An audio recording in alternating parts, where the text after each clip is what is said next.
Jadi Masjid Nabawi itu pernah jadi gereja 3 jam sama orang-orang Kristen itu dipakainya di situ. Jadi Nabi Muhammad mempersilahkan orang-orang Kristen untuk melakukan kebaktian ibadah mereka itu di Masjid Nabawi. Orang Kristen itu karena toleransi yang tadi itu, ya udah lu gak usah di sini juga, carikan aja tempat yang bersih. Terus kata Nabi Muhammad, ini bersih dan ini bagus, gak usah jauh-jauh, udah aja di sini gitu. Bismillahirrahmanirrahim. Assalamualaikum warahmatullahi ta'ala wabarakatuh. Alhamdulillah wassalatu wassalamu ala rasulillah Sayyidina Muhammad ibn Abdillah wa ala alihi wa sahbihi wa man walah, amma ba'du. Sahabat muslimin yang dirahmati oleh Allah, barusan kita sudah mendengar pemaparan dari Guru Gembul. Saya sebenarnya tidak tahu latar belakang Guru Gembul ini dari pesantren atau universitas atau yang lain, saya tidak tahu. Dan tentang perjalanan ilmiah atau pendapat-pendapatnya saya sebenarnya tidak terlalu fokus ya dalam menonton hujah-hujah yang beliau sampaikan. Tetapi setelah saya mendengar, saya dapat video ini dari TikTok ya. Di TikTok saya melihat, loh ini siapa? Lalu saya lihat, oh ternyata ini yang namanya Guru Gembul.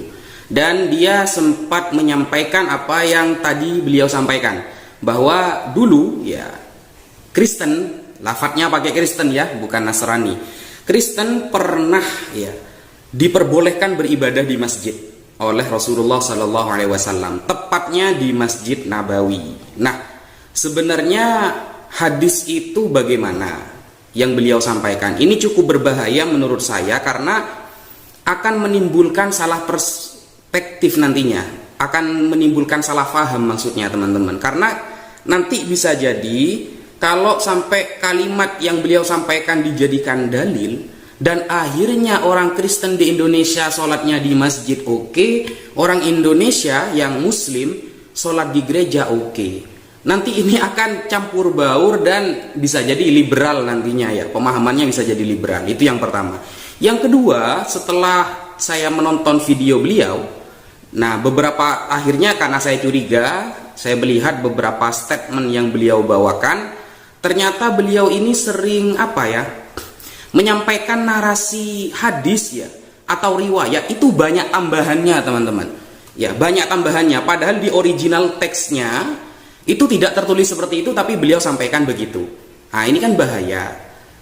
Ketika Rasulullah tidak bilang begini dalam original teks hadisnya, lalu beliau nambah-nambahi dengan bahasanya, ya, ditambahi sendiri, ini kan bahaya. Bisa jadi masuk kepada kalimat kata Rasulullah, barang siapa yang mengatakan sesuatu atas namaku, padahal aku tidak pernah mengungkapkan seperti itu, maka falyatabawa maq'adahu minan nar, maka bersiaplah tempat duduknya di neraka. Kan bahaya kalau ada tambah-tambahan yang tidak sesuai dengan teks hadis atau riwayat tersebut. Mengenai hadis kaum Nasrani Najron yang diperbolehkan oleh Rasulullah untuk sholat di Masjid Nabawi, ini adalah hadis yang banyak dikritik oleh para ulama. Dan sejauh ini ya, sejauh apa yang saya baca, tidak ada ulama yang menggunakan hadis tersebut sebagai dalil. Ya, dalil pembolehan orang Kristen sekarang bisa sholat di masjid. Nah, nanti kita bahas. Sekarang yang kita bahas ini adalah tentang hadisnya. Hadisnya ini kan mungqati.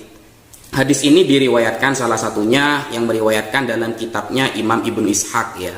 Imam Ibnu Ishaq dalam sirahnya meriwayatkan, Imam At-Tabari dalam tafsirnya meriwayatkan, atau Imam Ats-Tsa'labi dalam tafsirnya Al-Kasyf wal Bayan juga meriwayatkan. Nah, jalurnya dari Muhammad bin Ja'far bin Zubair bin Awam. Nah, Muhammad bin Ja'far bin Zubair bin Awam itu kan tabi'ut tabi'in. Jadi urutannya itu kan Rasulullah, sahabat, tabi'in, tabi'ut tabi'in. Nah, Muhammad ini adalah tabi'ut tabi'in.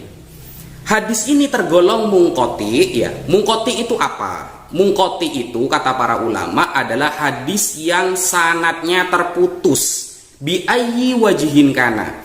Ya, dari bagaimanapun, dari jalur manapun, atau terputus di depannya, atau di tengahnya, atau di belakangnya, itu mungqati namanya. Dan hadis itu termasuk mu'dhal. Ketika hadis mungqati adalah hadis yang tidak sambung sanadnya, Maka masuk pada kategori hadis munqati adalah hadis mu'dhal, mursal, dan mu'allaq. Nah, hadis mengenai kaum Nasrani Najran yang sholat di Masjid Nabawi itu juga termasuk yang mu'dhal. Mu'dhal itu apa? Mu'dhal itu adalah hadis yang hilang dua perawi atau lebih secara berurut-urut. Contoh, ya saya contohkan. Hadis yang populer ya seperti Sayyid Muhammad bin Alawi al-Maliki al-Hasani al-Makki dalam kitabnya Al-Manhalul Latif fil Hadits Syarif tentang mustalahul hadis.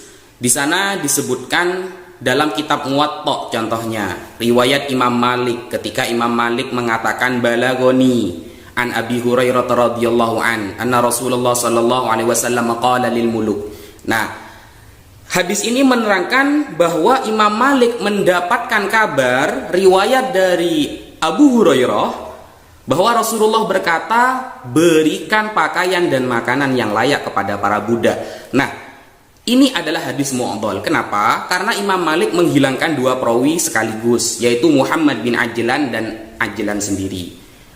Yang seharusnya kan Imam Malik dari Muhammad, dari Ajlan, lalu Abu Hurairah, dua hilang. Nah, hadis tentang sholatnya Nasrani Najran di Masjid Nabawi itu juga dua rawinya hilang, gitu, tidak disebutkan karena Muhammad bin Ja'far bin Zubair bin Awam itu tidak menyebutkan. Seharusnya kalau dari tabi'ut tabi'in, tabi'innya disebutkan, ya dapat dari siapa, lalu sahabat, baru Rasulullah Shallallahu Alaihi Wasallam. Nah, hadis ini karena tergolong dhaif, jadi tidak bisa dijadikan hujjah, tidak bisa dijadikan dalil. Begitu Imam Ats-Tsa'labi dalam tafsirnya Al-Kashf wal Bayan dapat riwayat ini juga dari jalur Muhammad bin Marwan. Nah, Muharwat bin Marwan As-Suddi As-Saghir. Nah, sedangkan Muhammad bin Marwan ini juga tergolong dhaif, matruk, muttaham bil kidz. Nah, beliau itu terpapar kebohongan, jadi juga tidak bisa melalui jalur tersebut. Sehingga memang dari seluruh jalur ini dhaif hadisnya, tidak bisa dibuat dalil atau hujjah. Nah, hadis dhaif itu apakah mutlak tidak bisa dijadikan dalil? Oh, tidak. Hadis dhaif juga bisa dijadikan dalil cuma dalam 3 perkara ya.